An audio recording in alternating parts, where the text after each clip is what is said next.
Makinis, manipis, minsan madungis, pero masarap. Mwah!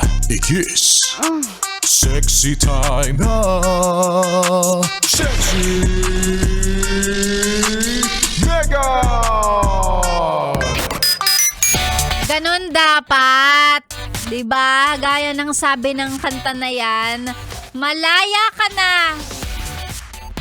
Lilimutin na kita. Ganon. Diba? Para sa mga bagay na wala ng purpose sa buhay natin, dapat matapang tayong palayain ang mga bagay-bagay na to. Bakit? Ako lagi kong sinasabi sa inyo, ha? Pag hindi kayo nagle-let go ng mga bagay-bagay sa buhay nyo, it takes up space. Paano yung mga bagay na para sa'yo, hindi ngayon sila makarating, hindi makapasok sa buhay nyo kasi pilit nyong hinahawakan yung mga bagay na dapat matagal nyo nang ni-let go. Diba? Pwedeng mga tao, relationship, diba? Pag wala nang ambag sa buhay mo, dapat nile-let go mo na yan. Binibitawan mo na. Oh. Ikaw, ano ka? Gustong-gusto mong pinagpipilitan yung sarili mo. Kasi palibasa, ikaw ay resilient. Ikaw ay matyaga. Ang nasa isip mo, ay hindi, pipilit ko to. Baka may pagkakataon pang maging maganda ang mga bagay-bagay. Umokay ang lahat-lahat. So, pilit ka ng pilit without realizing na nag-aaksaya ka ng panahon.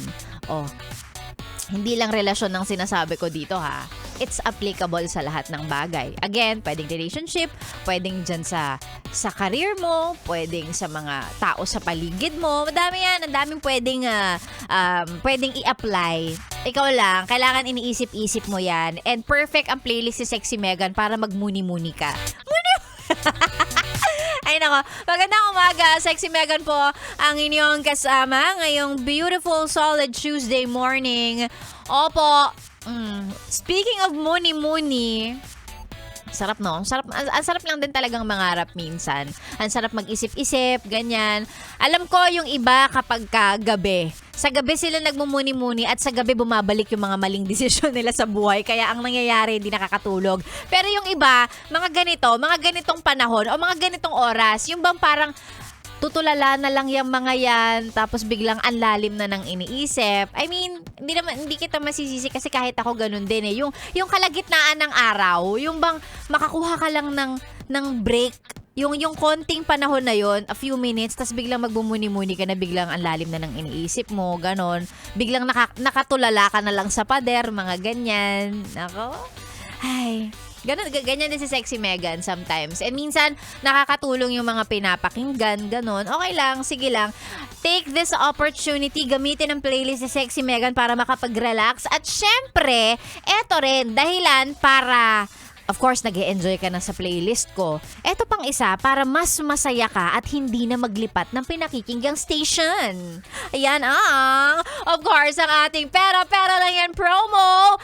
Ay, secret lang to, pero syempre sasabihin ko na sa'yo. Hindi na secret pag sinabi ko, pero okay lang para mas maraming makasali. Alam nyo naman yan, ang technique ni Sexy Megan, bumubunot lang po ako ng pangalan mula sa mga nagpapa-shoutout araw-araw. Kaya naman, magpadala na po kayo ng inyong mga pa-shoutout sa aking Facebook page at malay nyo, pangalan ninyo ang mabunot ko ngayong araw na ito. Isend ang mga pa-shoutout sa ating Facebook page, that's DJ Megan Yes FM. Napakadali, diba? Oo. So, yun lang ang kailangan gawin. Isend ang pa-shoutout, samahan ng picture ng radyo. Patunay na talagang naka 101.1 Yes FM ka. Ganon! Again, ang ating pong FB page, DJ Megan Yes FM. Ang maswerteng mabubunot na pangalan, mananalo po ng 500 pesos. O diba, nag-e-enjoy ka na, nagmumuni-muni ka dyan, may chance ka pang magkaroon ng 500. Saan ka pa? O diba? Sexy Megan po ang kasama. This is 101.1 Yes FM. Solid!